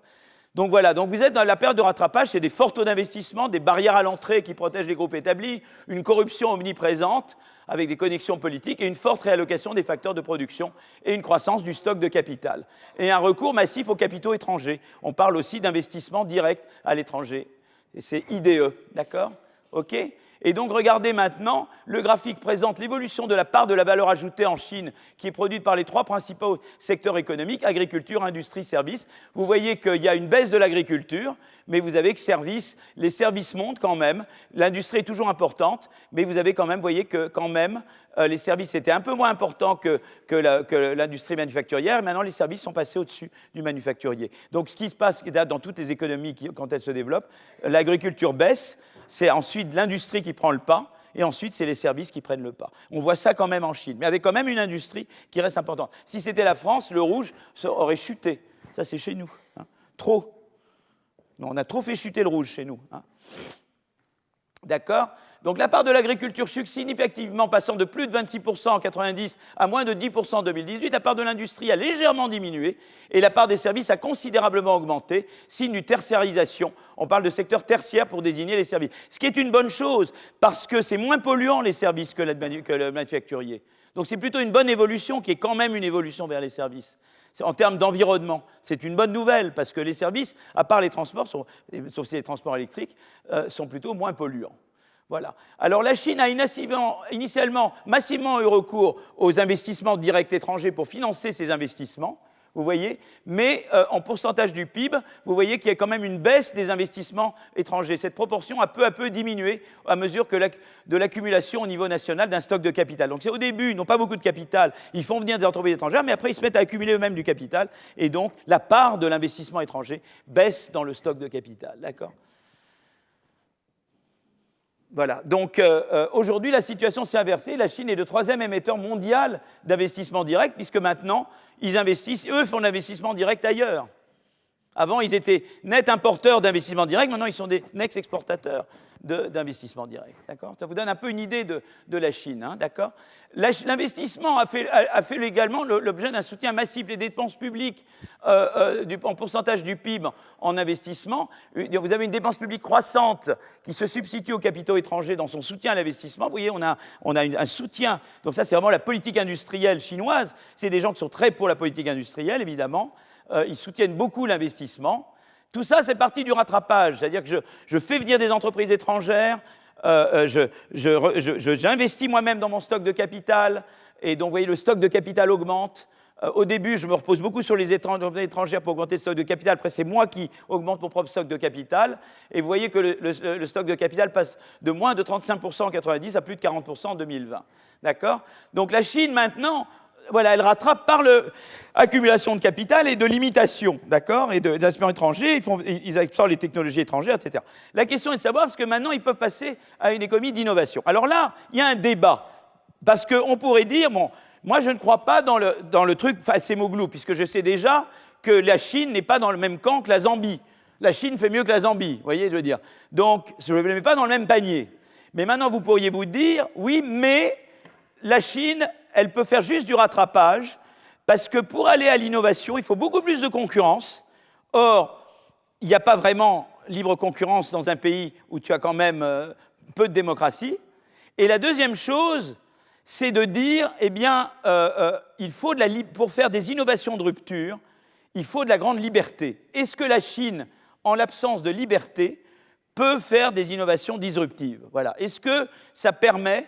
Et ça, c'est une des grandes questions. Est-ce qu'on peut être disruptif ? Jusqu'où on peut être disruptif quand la limite est... Tu vas en Chine, je vais dire, c'est un pays formidable, mais tout de suite, tu ne peux plus accéder à Google. Tout de suite, tu ne peux plus accéder... Tous les trucs sont coupés, quoi. Tu arrives à Pékin... Moi, j'étais il y a 2 semaines, j'ai essayé de brancher Google. Moi, je ne savais pas. Tu ne pouvais rien brancher du tout. Tu pouvais juste dire bonjour à Patricia. Hein, Patricia, hello. Et le reste, rien du tout, quoi. Voilà. Donc, ils ont d'autres systèmes. Hein, ils ont d'autres systèmes. Mais... tu vois, il y a quand même, tu sens quand même que, voilà, il y a des choses qui sont... tout n'est pas possible. Voilà. Et la question, est-ce que ça bride l'innovation de rupture ? Voilà. Est-ce que l'absence de liberté politique constitue un frein à la poursuite de l'essor chinois ? C'est-à-dire, la grande question, est-ce qu'à cause de l'absence de liberté, elle ne va quand même pas tomber dans une trappe, c'est-à-dire, elle aura fait de la croissance par limitation et la reconstitution de son capital, mais elle n'arrivera pas à faire de l'innovation de rupture. Eh bien, même là, ce n'est pas aussi clair. Voilà. Peut-être un peu, mais pas complètement. Et je vais vous montrer des choses qui vont vous troubler, mais quand vous allez à Pékin, vous voyez que c'est un pays vibrant. Vous voyez des immeubles qui étaient des années 50, ils sont déjà en train d'être détruits. Et de nouveau, vous voyez la destruction créatrice sous vos yeux, là-bas, encore maintenant. Donc c'est pas vrai, ils font de la destruction créatrice. Alors, est-ce qu'ils vont faire la grande innovation cunienne ? C'est vrai que la machine à vapeur, c'était en Europe, l'électricité, c'était aux États-Unis, et les technologies d'information aux États-Unis, et l'IA, États-Unis et Europe. Est-ce qu'il y aura l'équivalent fait en Chine ? Pour le moment, non. D'accord ? Donc ça, c'est vrai que pour le moment, les grandes innovations de rupture, pour le moment, n'ont pas eu lieu en Chine. Peut-être ça, ils n'ont pas. Mais ils vont quand même très loin. Et je vais quand même vous montrer jusqu'où ils peuvent aller. D'accord ? Donc, en fait, sur le plan de la production d'innovation, elle semble être en mesure de concurrencer les États-Unis. Si on regarde les productions académiques, eh bien, le poids de la Chine est important. Je vous avais déjà montré le poids de la Chine dans les technologies high-tech en matière de brevets. Et vous avez vu qu'il y avait une irruption chinoise et un déclin européen. Donc, on est au-delà de la simple imitation, là. Hein. On est quand même dans l'innovation. Elle est présente dans les technologies de pointe, la 5G, le photovoltaïque, la voiture électrique. D'accord ? Donc, en fait, si vous regardez, eh bien, si on regarde par exemple, ce graphique représente l'évolution du nombre total de publications d'articles de recherche par les 3 principaux blocs économiques, hein, Chine, Europe, US. Et vous voyez que la Chine, eh ben, elle rattrape beaucoup en termes de nombre de publications. Alors évidemment, ils sont plus nombreux, d'accord ? Mais ils produisent des articles de recherche. La recherche chinoise en vert, elle a connu un formidable rattrapage par rapport aux États-Unis en bleu, mais aussi par rapport à l'Europe en rouge. D'accord ? on retrouve le même constat quand on se concentre sur le top. Bon, on va dire c'est des papiers, mais pas terribles. Peut-être qu'ils produisent beaucoup de recherches médiocres. Alors à ce moment-là, qu'est-ce qu'on fait? On se concentre sur les papiers qui sortent dans les meilleurs journaux, dans ce qu'on appelle le top 5, c'est-à-dire les journaux les plus cités, les 5% des journaux académiques les plus cités. Et vous voyez que non seulement la recherche chinoise a rattrapé ses concurrentes en quantité, mais du coup aussi en qualité, puisque vous voyez que même si on se restreint aux publications de pointe, les Chinois rattrapent. C'est extraordinaire. Et vous allez dans les universités chinoises, moi j'étais à Pékin, elles sont d'abord gigantesques les universités. Vous avez des MIT, il y en a une qui s'appelle Tsinghua, c'est le MIT, ça te fait penser vraiment au MIT. Bon, elle a été construite par les Américains au départ, mais elle est vibrante. Et on a une autre université qui est la Chinese University of Finance and Economics, c'est gigantesque. Vous êtes 400, ils étaient 700. Et ils sont là, ils viennent vous poser des questions, et ils sont passionnés par la destruction créatrice. Ils sont en plein dans l'innovation, quoi. C'est extraordinaire, ils sont là-dedans, quoi. Ils veulent innover, quoi. Et vous voyez, ça se voit là. C'est incroyable. Donc il y a clairement un rattrapage chinois également sur le plan de la recherche fondamentale. Comment celui-ci se traduit-il en matière de recherche appliquée et d'innovation? Alors là, on regarde en termes, voyez, en 1994, la Chine rejoint le traité de coopération internationale en matière de brevets. Eh bien, il s'ensuit un rattrapage majeur en matière de brevets internationaux. Regardez les brevets internationaux, ceux qui sont enregistrés partout, qui sont des brevets quand même suffisamment bons, eh bien, les Chinois rattrapent les États-Unis. Donc, d'après ces données de l'OCDE, la Chine a comblé son retard en termes de nombre de brevets déposés par rapport aux États-Unis en 2018. Et on peut regarder les brevets déposés auprès des institutions nationales, la Chinese National Intellectual Property, on observe cette fois même un dépassement des États-Unis par la Chine. D'accord? Donc c'est très important. Donc on veut regarder évidemment, est-ce que le rattrapage, donc déjà on voit que quand même ils publient en termes de papier dans des bonnes revues. On veut voir si les innovations elles-mêmes, c'est des innovations de qualité. Donc cet article-là regarde si le rattrapage chinois en termes de brevets, pas juste de papier de recherche, est également qualitatif et pas juste quantitatif. Il s'intéresse à la dépendance de la recherche chinoise par rapport à la recherche américaine. Il regarde le nombre de citations de brevets chinois dans les brevets américains et le nombre de citations de brevets américains dans les brevets chinois. Et ce qu'il voit, c'est la chose suivante. La courbe en rouge montre qu'il y a une diminution de la dépendance, c'est-à-dire que la Chine cite de moins en moins des papiers américains. Vous voyez, elle a de moins en moins besoin de citer des papiers américains. Donc, elle se dote de capacités scientifiques qui lui sont propres. C'est intéressant, hein? Et il y a d'autres études qui confirment cette évolution. Par exemple, ce graphique représente l'origine des citations contenues dans les brevets déposés auprès de la Chinese National Institute of Patent. Et ce qu'on voit, c'est que, en fait, la part des citations de brevets étrangers bleus et roses chute drastiquement dans les brevets chinois. Il passe de près de 80% en 2000 à moins de 40% en 2019. Donc on voit vraiment que dans les brevets déposés en Chine, eh bien, la part des citations des brevets étrangers baisse. Voilà, hein. Une autre façon de regarder, c'est de regarder l'origine des déposants de brevets en Chine. Eh bien, la part des étrangers dans le dépôt de brevets en Chine baisse également très fortement, passant pour toutes les technologies étudiées d'environ 60% en 1985 à 5 à 20% en 2020, selon la technologie que vous regardez. Donc, et les innovations commercialisées en Chine sont donc de plus en plus d'origine chinoise. Vous voyez, c'est intéressant de regarder, de se rendre compte de ça. Donc, voilà. Donc, il y a un vrai rattrapage, c'est-à-dire que la Chine, elle innove, elle ne fait pas que imiter, elle innove. Elle produit des papiers de bonne qualité, elle produit de la recherche de bonne qualité, et elle a de moins en moins besoin de se reposer sur les brevets étrangers. D'accord ? Alors, qu'est-ce qui a permis de ce rattrapage? Eh bien, il a été porté par une hausse spectaculaire des dépenses en R&D. En parité de pouvoir d'achat et prenant en compte l'inflation, entre 2000 et 2018, les dépenses ont été multipliées par plus de 8. Nous, on stagne. Eux, ils augmentent leurs dépenses en R&D. Il n'y a pas de secret, hein. L'argent ne fait pas le bonheur, mais il y contribue. Cette hausse de dépenses en R&D est le reflet d'une politique industrielle ambitieuse, Deux exemples de cette politique industrielle, le programme Innocom et la politique des industries stratégiques émergentes. Donc c'est une politique industrielle tournée vers l'innovation. Vous voyez ce que je veux dire? Maintenant, l'idée de la politique industrielle, c'est qu'il faut faire des politiques industrielles pro-innovation. D'accord? Le programme Innocom, qu'est-ce que c'est que le programme Innocom? Le programme Innocom s'est lancé en 2008. C'est une politique incitative. C'est un crédit d'impôt sur les sociétés de moins 40% pour les entreprises de 8 industries identifiées comme secteurs d'avenir. J'aimerais bien qu'on fasse ça pour le crédit impôt recherche, vous voyez? Ça serait bien déjà de faire comme eux.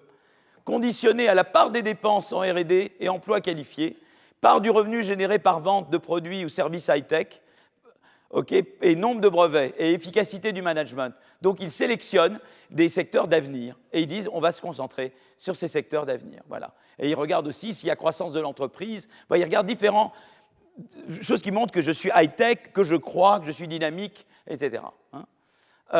Donc ils comparent des entreprises qui ont tout juste le score pour être éligibles à ce crédit, à des entreprises qui étaient juste du même score, mais elles n'ont pas été prises, voyez. Donc, j'ai le groupe de traitement qui sont celles qui sont juste au-dessus du score qui ont été prises, et celles qui sont juste en dessous du score qui n'ont pas été, donc elles sont de qualité comparable, et tu regardes l'évolution future des entreprises qui ont été financées par ce programme Innocom, le groupe de traitement, et le groupe de contrôle, qui sont les entreprises du groupe Innocom qui n'ont pas été financées. Eh bien, le revenu sont multipliés par 3 pour les produits high-tech dans les 2 ans après obtenir le crédit d'impôt, grâce à l'investissement de cette baisse d'impôt dans la R&D pour faire de nouveaux produits, le label Innocom qui booste les ventes, en moyenne 2 brevets ou logiciels déposés en plus par an.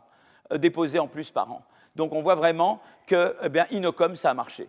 Un autre programme, la politique des industries stratégiques émergentes. De quoi s'agit-il? Eh bien, c'est lancé en 2012 et l'objectif assigné par le Conseil d'État chinois, la Chine encouragera fermement une innovation intégrée et participera activement à la division internationale du travail. Elle renforcera l'adoption, l'assimilation et l'absorption de technologies étrangères, tirant au maximum profit de l'innovation globale. Et bien concrètement, les industries choisies deviennent prioritaires dans les différents dispositifs de soutien public, subventions de R&D, aide financière au recrutement de talents. Le dispositif concerne 7 secteurs, efficacité énergétique et technologie environnementale, technologie de l'information de nouvelle génération, biotech, matériel haut de gamme, nouvelle énergie, nouveaux matériaux et véhicules fonctionnant aux nouvelles énergies. D'accord ? Et en fait, le rattrapage chinois est aussi porté par des flux d'investissements directs étrangers à destination de la Chine. Ceux-ci sont notamment attirés par la politique des zones économiques spéciales. Et ils ont eu évidemment une politique des zones économiques spéciales pour attirer des entreprises étrangères. Lancée dans les années 80 par Deng Xiaoping, conditions d'implantation préférentielles, droits de douane plus faibles, baisse d'impôts, extraterritorialité pour les cadres venant y travailler, assouplissement des règles de collectivisation. Et tout ça, ça a marché très bien. Et on voit que si on regarde les investissements directs en proportion du PIB depuis 80, vous voyez, au début, ça augmente beaucoup. On observe bien une forte hausse entre 80 et 95, puis une lente décrue, c'est cohérent avec l'idée de monter en puissance de la recherche domestique. Voilà. Les investissements directs étrangers sont complémentaires de l'investissement domestique dans la R&D. L'implantation de firmes étrangères produit des effets de ruissellement sur le niveau technologique des entreprises chinoises voisines. Le rattrapage chinois doit aussi à une politique volontariste d'investissement dans le capital humain. Plusieurs réformes ont été menées, des réformes organisationnelles. Depuis les années 90, il y a des projets pour améliorer le fonctionnement des universités. On a introduit les systèmes de tenure track. Vous savez, on embauche pour une période limitée et vous avez 7 ans pour vous montrer si vous êtes bon ou pas et on vous décide de vous garder ou pas de vous garder. Et vous devez montrer ce que vous savez faire. C'est le système en vigueur aux États-Unis. Eh bien, ils ont multiplié, ils ont imité ce système de tenure track en Chine. Voilà. Et puis, l'impact de cette réforme des tenure track, c'était l'augmentation du nombre de publications pour les professeurs embauchés en tenure track. Voilà. Il y a eu un autre programme, 1000 talents, lancé en 2008. L'objectif, lutter contre la fuite des talents vers l'étranger. L'organisme recrute des scientifiques, des entrepreneurs de haut niveau, originaires de Chine, mais implantés à l'étranger. Le programme a été très critiqué par les pays occidentaux, qui y voyaient une façon de réaliser des transferts de propriété intellectuelle forcés. Et voilà. Et donc, si vous voulez, il y a vraiment une politique très volontariste chinoise pour aller vers l'innovation, pour aller au-delà de l'imitation, vers l'innovation. Alors maintenant, je vais toujours me poser le problème, est-ce que quand même, ils n'ont pas profité du fait de coopérer avec des pays libres? Eux ne sont pas complètement libres, mais ils ont envoyé beaucoup de gens aux États-Unis et en Europe, dans des pays beaucoup plus libres. Donc on peut dire, peut-être qu'eux, ils n'étaient pas tellement libres, mais ils ont, si vous voulez, profité de la liberté ailleurs, quoi. voyez ce que je veux dire? Moi, je n'ai pas beaucoup de liberté chez moi, mais je vais envoyer des gens dans des pays où ils sont très libres. Comme ça, ils peuvent faire des innovations de rupture là-bas, et puis revenir chez moi, mettre en œuvre ces innovations de rupture. Tu peux tout à fait imaginer un truc comme ça, c'est-à-dire de dire, moi, je garde mon parti communiste, je garde mon système, mais j'envoie les gens dans des pays plus libres, donc c'est chez eux, c'est pas chez moi. Et après, quand ils ont fait des erreurs, je les fais revenir avec ces programmes-là, d'accord? Donc, voilà. Donc, eh bien, donc là, on va regarder un petit peu, et ça, c'est un papier que j'ai fait avec Raphaël Vargon, Luc Paluskevitch, Céline Antonin et David Stromberg. Et on a regardé, c'est parce qu'il y a eu quelque chose d'intéressant, c'est qu'aux États-Unis, eh bien, Trump 1, donc c'est le premier mandat Trump, Trump décide de restreindre les liens, les possibilités de collaboration entre chercheurs chinois et chercheurs américains. Et c'est ce qu'il appelle la China Initiative. Et donc, ça veut dire que, eh bien, c'est mis en place par la première administration de Trump en 2018.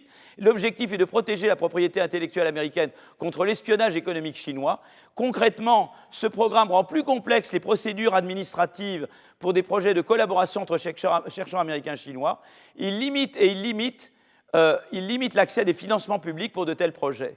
Et il est mis en œuvre, alors, on regarde la productivité des chercheurs chinois et la qualité de leur recherche à partir d'une base de données qui est Scopus, qui est développée par Elsevier. Elle regroupe cette base un grand nombre de publications dans un large spectre de sujets, permettant de retracer l'intégralité de la carrière d'un chercheur, notamment ses affiliations et ses collaborations au cours du temps. Voilà. Alors, eh bien, ce que je vais montrer, c'est qu'il y a un effet causal, c'est qu'effectivement, quand Trump a mis ces restrictions, ça a eu un effet surtout sur la qualité de la recherche chinoise. Donc ça montre que quand même un peu, la qualité de la recherche chinoise profitait de la liberté ailleurs. Voilà. Hein, et en tout cas du fait qu'il y avait les États-Unis. Peut-être que c'est juste la liberté ou juste les États-Unis. Voilà. Donc on aura un groupe de tests et un groupe de contrôle. Alors qu'est-ce que c'est que mon groupe de traitement? C'est des chercheurs chinois dont la plupart des citations viennent de travaux avec des co-auteurs américains, mais aucun co-auteur américain, voyez, européen. Vous voyez, donc c'est des chercheurs chinois ayant... voilà, c'est des chercheurs chinois qui doivent beaucoup à des co-auteurs américains et très peu à des co-auteurs européens. Le groupe de contrôle, c'est des chercheurs chinois, une grande partie de leurs citations venant de travaux, dans leurs travaux les plus cités, si vous voulez ça que je veux dire. Hein. Donc le groupe de traitement, c'est des chercheurs chinois dont les travaux les plus cités sont des travaux avec des co-auteurs américains mais non européens. Le groupe de contrôle, c'est des chercheurs chinois dont les travaux les plus cités, c'est avec des chercheurs européens, mais pas des chercheurs américains. D'accord ? Comme en Europe, il n'y a pas eu de China Initiative, bah, ce qui est avec l'Europe continue, ce qui va avec les États-Unis change. D'accord ? Et donc, évidemment, comment s'assurer que ces deux groupes sont comparables et que leurs performances auraient évolué de manière similaire s'il n'y avait pas eu la China Initiative? Eh bien, on a un processus d'appariement. On constitue les deux groupes de manière à ce qu'en moyenne, à chaque chercheur dans le groupe de traitement corresponde un chercheur dans le groupe de contrôle avec le même domaine scientifique, le même nombre de publications avant la période de traitement. Donc, on fait en sorte de s'abstraire de toute différence intrinsèque qu'il y aurait entre les chercheurs du groupe de traitement et les chercheurs du groupe de contrôle. D'accord ? Et donc, en fait, ce qu'on voit, c'est que ceux qui sont dans le groupe de traitement, dont les meilleures publications, c'était avec des co-auteurs américains, mais pas de co-auteurs européens, eh bien, après la China Initiative, il y a moins de publications, mais il y a surtout des publications de moindre qualité. La qualité va baisser. Et les partenariats perdus avec les co-auteurs américains ne sont pas remplacés par des partenariats équivalents avec des co-auteurs chinois. Donc ça montre bien qu'il y a une dépendance. Vous voyez, si on regarde les publications, l'effet sur le nombre de dalles de publications, il y a très légèrement décroissant. Donc quand vous êtes un co-auteur du groupe de traitement, que vous étiez très dépendant de co-auteurs américains, le nombre de vos publications va un peu baisser après la China Initiative. Je vous perds là. Là, je vous perds là. Et... mais ce qui est important, c'est l'effet sur les revues de premier plan. C'est-à-dire que la China Initiative, elle va baisser le nombre de très bonnes publications. C'est-à-dire qu'effectivement, les Chinois ont profité de collaborations avec les Américains. Et quand on met un frein à ces collaborations, ça fait un peu baisser la qualité de la recherche chinoise. C'est clair ? Donc pas besoin de trucs comme ça. Voilà. Donc, ça, c'est ce qu'on voit là. Vous voyez, là, il y a une vraie baisse, quoi. Vous voyez, je vois là, et hop, ça baisse là. Voilà. Et surtout, ce qui est intéressant, c'est que la baisse est particulièrement prononcée dans les secteurs où les États-Unis sont le plus proches de la frontière technologique. C'est-à-dire que plus un secteur est représenté à droite sur ce graphique, plus la part des chercheurs américains dans les citations est grande. Donc vous voyez, énergie, chimie, etc. Vous voyez que là l'effet est très grand. Par contre, ici, médical, bio, machin, là, c'est pas très grave. Mais il y a des domaines, c'est surtout dans les domaines où les Américains sont très très bons, qu'évidemment, ne plus travailler avec des Américains, ben, c'est un effet très négatif. C'est confortant. Vous me direz, ben, tu redécouvres la roue, mais c'est toujours quand même, c'est des tests, parce que si on ne trouvait pas ça, on se dit que toute l'approche est fausse, d'accord? Et on trouve bien ce qu'on espère trouver. Voilà. C'est bien dans les secteurs où la part des chercheurs, c'est bien dans les domaines où les États-Unis sont les meilleurs que ne plus travailler avec des Américains va baisser la qualité de la recherche chinoise, d'accord? C'est-à-dire sur la droite de ce graphe. Voilà. Cette baisse du nombre de publications dans les meilleures revues provient notamment d'une baisse de publications dans les revues d'articles coécrits avec un chercheur américain. Les collaborations sino-américaines existantes ne sont donc pas renouvelées. Et la baisse du nombre de publications avec un nouveau co-auteur américain joue également un rôle important. Ce sont des nouvelles collaborations sino-américaines qui sont touchées par le dispositif. Donc c'est également, c'est pas juste que je n'ai plus de collaboration, c'est qu'avant je pouvais en faire de nouvelles et maintenant je ne peux pas en faire de nouvelles. Donc c'est pas juste que je coupe des relations avec des gens avec qui je travaillais, c'est que j'aurais pu faire de nouvelles collaborations avec des Américains et je ne peux pas le faire autant après la China Initiative. D'accord ? Donc elle a eu un effet négatif important sur la qualité de la recherche. Et cet effet vient du non-renouvellement de partenariats existants et également de la perte d'accès à de nouveaux partenariats entre la Chine et les États-Unis. Il touche en particulier des projets où la Chine apporte le capital et les États-Unis les idées. L'effet est d'autant plus fort quand les États-Unis dominent le champ scientifique. Mais on s'est concentré ici sur l'effet sur la Chine. La question que vous pourriez vous poser, c'est et les Américains dans l'affaire, est-ce qu'eux ont perdu? Alors, on va regarder. Ça, c'était autre article-là. Donc, ils étudient l'effet de tension géopolitique de la China Initiative sur la recherche aux États-Unis. Ils ont une approche également bibliométrique. Ils utilisent une autre base que nous, la PubMed, un équivalent de Scopus spécialisé dans les domaines de la biologie et de la médecine. Et ils font une comparaison similaire entre les chercheurs américains ayant collaboré avec des co-auteurs chinois avant le programme et des chercheurs américains ayant collaboré avec d'autres nationalités avant le programme. D'accord ? C'est la même idée de base. Hein, d'accord ?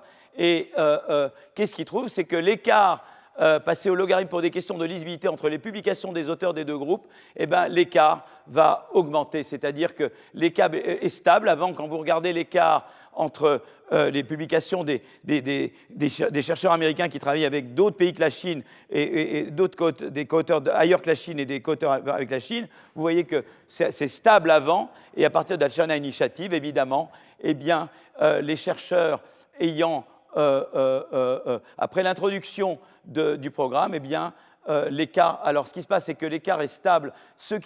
Les chercheurs américains ayant des co-auteurs chinois tendent à publier davantage avant, mais cet écart-là va se réduire fortement. Ces chercheurs vont voir le nombre de publications diminuer par rapport aux autres. Donc, en fait, il y avait un avantage. Quand j'étais un chercheur américain avant, et que je publiais avec des chercheurs chinois, je tendais à faire plus de travail, mais cet écart va être réduit par le China Initiative. Donc, ça veut dire que les Américains ils perdent également. On s'intéresse aussi à des résultats, on obtient des résultats similaires si on s'intéresse au nombre de fois où les articles sont cités par d'autres articles scientifiques. Également, vous en allez être mieux cité quand vous étiez avec des co-auteurs chinois, mais cet écart va être réduit. C'est un indice de qualité après la China Initiative. Donc, alors maintenant, donc voilà. Mais ce qui est intéressant, c'est qu'en fait, on a une comparaison. On a des effets de grandeur comparables sur les chercheurs des deux pays. Les deux côtés ont pâti de la China Initiative, mais l'effet agrégé serait peut-être plus fort en Chine, car elle est plus dépendante de la recherche américaine que l'inverse. Il y a 146 000 chercheurs chinois qui avaient au moins une collaboration avec les États-Unis, tandis qu'il y avait 99 000 chercheurs américains ayant au moins une collaboration avec la Chine. Donc c'est sûr que, si vous voulez, l'effet est le même, mais il y avait davantage de Chinois qui dépendait de collaboration américaine que d'Américains qui dépendaient de collaboration chinoise. Ça avait un effet de masse, si tu veux. Mais si tu fais abstraction de cet effet de masse, par chercheur, l'effet est comparable. Les deux perdent autant, sauf qu'il y avait plus de chercheurs américains, chinois qui dépendant de recherche américaine. Mais c'est intéressant que tous les deux ont perdu, quoi. C'est du lose-lose quand même, hein, d'accord ? Donc, conclusion, eh ben, on arrive, non, c'est pas là, voilà. Alors, je reviens, l'Europe est distancée par les États-Unis, mais l'Europe est dispensée également par la Chine en matière d'innovation. Et d'accord, donc l'Europe, elle doit travailler, elle doit mettre en œuvre Draghi et comment elle va le faire, évidemment. Et puis, les États-Unis, comme la Chine, ne sont pas infaillibles. Je pense que la guerre, si vous voulez, le repli sur soi, est dommageable pour tout le monde. De la même manière que restreindre le commerce international, ça fait moins de revenus pour un innovateur, ça réduit la concurrence et ça empêche les transferts de technologie. Donc ça, c'est toutes des raisons pour lesquelles ça freine l'innovation. Également, si vous voulez, les barrières de type China Initiative, eh bien, ça ralentit la recherche des deux côtés, du côté chinois et du côté américain également. Donc voilà, donc ce n'est jamais une bonne chose d'avoir le repli. Alors évidemment, on est dans un monde, nous l'Europe, si les États-Unis ont une attitude assez protectionniste et les Chinois également dans d'autres domaines, l'Europe ne peut pas rester à ne pas avoir une réponse. Mais nous, ce qu'on doit faire, c'est d'être les avocats de l'ouverture, mais évidemment, on ne peut pas ne pas répondre à des attitudes protectionnistes et agressives de la part. Je crois qu'une des choses, c'est qu'une des leçons à tirer, c'est que ce qu'ont en commun les Américains et les Chinois, par-delà leur grande différence de système, c'est que les Chinois et les Américains investissent beaucoup dans l'innovation de rupture. Ils ont vraiment des écosystèmes très différents, mais tous les deux investissent beaucoup dans l'innovation de rupture. Ils relient une politique industrielle et concurrence, parce qu'il y a de la concurrence en Chine quand même. Ce n'est pas la même concurrence. C'est de la concurrence entre des leaders régionaux. Les régions en Chine se font la concurrence. Donc la concurrence en Chine, elle est entre régions chinoises. Et puis il y a de la politique industrielle chinoise où on aide plusieurs firmes, pas une seule. Donc il dit, je ne donne pas tout à une entreprise, je donne à plusieurs et je vois laquelle se débrouille le mieux. Donc bien qu'il n'ait pas du tout notre système, ils ont essayé quand même, et c'est ça que peut-être certains ont sous-estimé, ils ont trouvé à l'intérieur de leur système des manières d'avoir de la concurrence quand même, en faisant notamment les concurrences entre régions. C'est très intéressant. Donc ils ont pu quand même, à leur manière, réconcilier politique industrielle et une forme de concurrence qui n'est pas la même que chez nous. Les Américains, ils ont la politique, la concurrence, et ils ont les DARPA. Et nous, l'Europe, au nom de la politique de concurrence, on s'est refusé à faire de la politique industrielle. Et on n'a pas de DARPA. Ça, c'est un des gros problèmes que nous avons. La liberté, effectivement, les Chinois n'en ont pas, beaucoup. Mais il y a toute une série de domaines où, dans les trucs très technologiques, ils disent bah, c'est pas très grave. Et ils se sont reposés beaucoup sur des collaborations en envoyant des gens travailler dans des pays plus libres, et où ils ont pu profiter des collaborations avec ces pays-là. Alors jusqu'où maintenant ils vont pas pouvoir le faire autant. On voit qu'il y a déjà un peu des effets de la China Initiative, mais peut-être qu'ils vont quand même s'en sortir. Mais on voit quand même que la Chine, malgré tout, elle commence à faire de l'industrie. Il y a toute une série de domaines où la Chine est à la pointe. Alors ce que n'a pas fait encore la Chine, c'est les grandes innovations. Elle n'a pas découvert l'équivalent de l'IA, ou l'équivalent des technologies de l'information, ou les technologies, voilà, les changements de paradigme. Elle est très proche de la frontière, elle améliore, et elle est à la pointe. Mais il n'y a pas encore d'innovation cunienne que l'on doit à la Chine, quoi. Voilà, moderne, quoi. Ça, elle n'a pas fait encore. Mais nous non plus, ça fait longtemps. Nous, depuis la machine à vapeur non plus, nous n'en avons pas fait. Donc, bien que quand même l'IA, nous avons beaucoup de paternité dans l'IA. Yann Lequin, des gens comme ça, ont une énorme paternité, mais seulement le problème, c'est que l'innovation de rupture ne s'est pas faite en France. Ils sont partis ailleurs la faire, quoi. Donc voilà un petit peu Alors évidemment, la Chine est un pays qui est très déterminé à innover. On va voir s'ils va avoir le problème de la middle income trap ou pas. Et l'Europe, elle est là où elle est. Et les pays qui sont appelés à être les piliers du redressement européen, voilà, ils ont leurs problèmes, quoi. Donc, je ne sais pas où on en sera dans 18 mois, dans 2 ans, et voilà, quoi. Mais let's hope for the best. Merci beaucoup.